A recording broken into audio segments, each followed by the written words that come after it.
नमस्कार. महा 83 डे न्यूजमध्ये स्वागत. आज दिनांक 27 जुलै 2026. संपूर्ण महाराष्ट्रात स्मार्ट मीटरच्या विरोधात आंदोलने आणि तीव्र विरोध असताना ठाणे पूर्वेतील कोपरी गावात एक धक्कादायक प्रकार समोर आला आहे. कोपरी गावातील रहिवासी रोहित पाटील यांच्या कार्यालयाच्या वीज पुरवठा आज ठाणे पूर्व विद्युत विभागाने कोणतीही पूर्वसूचना किंवा कल्पना न देता अचानक खंडित केल्याचा आरोप करण्यात आला आहे.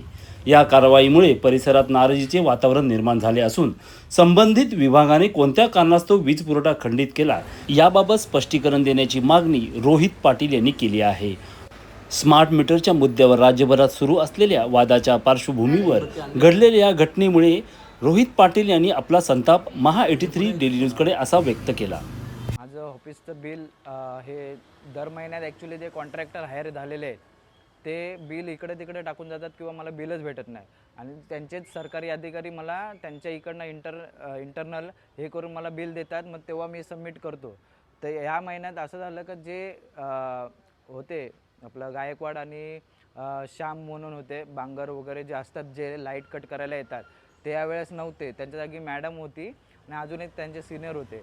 तर ते आले आणि डायरेक्टली मीटर विदाऊट इन्फॉर्मेशन करता ते कट करून घेऊन गेले आणि मी जे काढत होते त्यावेळेस मी बिल भरत होतो आणि इलेक्ट्रिक महावितरणचं सर्व्हर डाऊन असल्यामुळे ना माझं ते बिल पेड नाही झालं. ते बिल पेड त्यांना मी ट्रान्झॅक्शन पण दाखवत होतो. जस्ट गेटपर्यंत पोचलेही नव्हते तरी त्यांना मी दाखवत होतो का माझं ट्रान्झॅक्शन हे बघा बोललो तरी तुम्ही घेऊन आले. तर ते मला बोलतात का घेऊन आलं ठीक आहे, आता तुम्हाला स्मार्ट मीटर हे कंपल्सरी लागेल.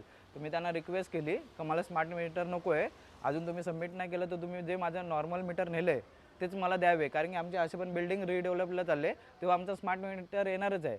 आता मला त्याची आवश्यकता नाही आहे. तर मी खूप रिक्वेस्ट केले. इवन मी माझे जे आहेत काही मित्रबंधू त्यांच्या थ्रू मी त्यांना कॉल केले पण ते नव्हते ऐकत. ते मला जबरदस्ती फोर्सच करत आलेत का बाबा स्मार्ट मीटर लाव.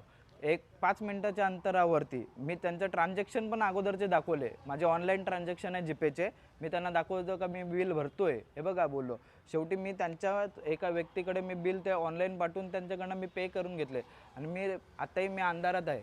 मी अजून लाईट लावलेली नाही. मला स्मार्ट मीटरची जबरदस्ती नको. मी अंधारात राहील पण मी स्मार्ट मीटर लावून घेणार नाही. इमिजिएट भरलेलं आहे 5 मिनटात. ॲक्च्युली ते याच्या अगोदरपासून मी पे करत होतं पण ते महावितरणची जी सेवा होती ते बिझी दाखवल्यामुळे माझे ते सर्व अकाउंट डिडक्शन आहे ना ते कट होत होते. मी दाखवलेही त्यांना पण ते ट्रान्झॅक्शन झाले नाही. ते जबरदस्तीने येऊन ते काढून घेतले. मी लगेच 5 मिनटात इमिजिएट त्यांना दाखवायला गेलो का हे बघा मी भरतोय आणि ऑलरेडी माझे डिडक्ट झालेत बोललो पैसे. पण त्यांनी माझं एकही नाव ऐकलं. ते घेऊन गेले. मी त्यांना रिक्वेस्ट केली का बाबा मला तो नॉर्मल मीटर जो माझा नेला आहे तोच दे, मला स्मार्ट मीटर नको आहे. आणि असं पण स्मार्ट मीटर तुम्ही जमा पण नव्हता केला. नॉर्मल मीटर ते जमा पण नव्हतं केलं. ते जमा व्हायच्या अगोदरपासूनच मी त्यांना बोलते पण ते बोलतात नाही तुम्हाला आता स्मार्ट मीटरच बसवायला लागेल. जर ते तुम्हाला जुनं मीटर पाहिजे असेल तर तुम्हाला तिकडे नितीन कंपनी का कुठलं तरी त्यांच्या ऑफिसला मेन ऑफिसला जावं लागेल. मी त्यांना बोललो मी कशाला जाऊ, मी जर बिल पण भरलं आहे, सर्व गोष्टी केल्या, सर्व गोष्टी टायमानुसार होत्या, तर मी कशाला ते गोष्टी फेस करू. नाही मी त्यांना तेहीच दाखवलं. बोलो तुम्ही तुमच्याकडनं मला एकही इन्फॉर्म नाही. इवन जे तुमचे अधिकारी असतात ते आम्हाला सांगतात तरी बाबा तुमचं बाबा थकीत आहे किंवा काय आहे तर आम्ही लगेच भरतो. पण यांच्याकडनं मला एकही बिल भेटत नाही. मला त्यांच्याकडनं बिल जेव्हा जे कॉन्ट्रॅक्टर आहेत ते बिल इकडे तिकडे टाकून जातात किंवा देतच नाही ऑफिसला. त्याच्यामुळे माझी काय थकबाकी असते हे मला माहीत नसते. आणि 1 महिन्याचं बिलच बाकी होतं आणि तेही मी ॲक्च्युली ते याच्या अगोदरपासून भरतोय आणि लेट थोडंसं झालं म्हणजे ते याच्या अगोदरच म्हणजे भरलेलं होतं माझं बिल. पण काय आलं माझे बंधू वारलेले होते म्हणून मला थोडंसं लेट झालं. त्याच्यामुळे मग हे लेट फास्ट झाल्यामुळे ते कधी येऊन कधी इंटिमेशन नाही देऊन ते लाईट मीटर कापून घेऊन गेले. पण माझं स्वतःचं एक बिझनेस आहे. ते मला अंधारात मी काय व्यवहार नोंदणी वगैरे करायचं मला थोडंसं खूप प्रॉब्लेम होतो आहे. कारण की बसायला पण खूप कंजेस्टेड असल्यामुळे ते लाईट नसल्यामुळे काहीच करू नाही शकत आहे. तुम्ही बघू शकता खूप अंधार आहे. आता मी अशी फाईट करेल की बाबा मी मीटर नाही लावणार, मी अंधारात बसेल. मला पण मी स्मार्ट मीटर घेणार नाही कारण की याच्यात माझी काही चुकी नाही. ना त्यांनी मला इंटिमेशन दिलं किंवा माझं मीटर जे काढायला आले त्याच्या बाबतीतही मला काही सांगितलं नाही. इवन मी पेड करतोय, मी दाखवलंसुद्धा, मी माफी पण आपलं सॉरी पण बोललो त्यांना, सर माझी रिक्वेस्ट ॲक्सेप्ट करा. मी इवन लोकल सपोर्ट घेऊन बाबा त्यांना मी रोहित दादाने मला सपोर्ट केला बाबा, त्यांना फोन केला पण त्यांचंही ऐकलं नाही.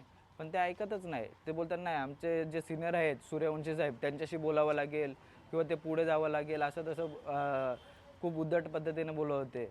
त्याच्यामुळे मी काहीच करू नाही शकलो. मी बोललो ठीक आहे सर, काय प्रॉब्लेम नाही, पण मी अंधारात राहील, मी स्मार्ट मीटर लावणार नाही. मला स्मार्ट मीटरचा विरोध आहे.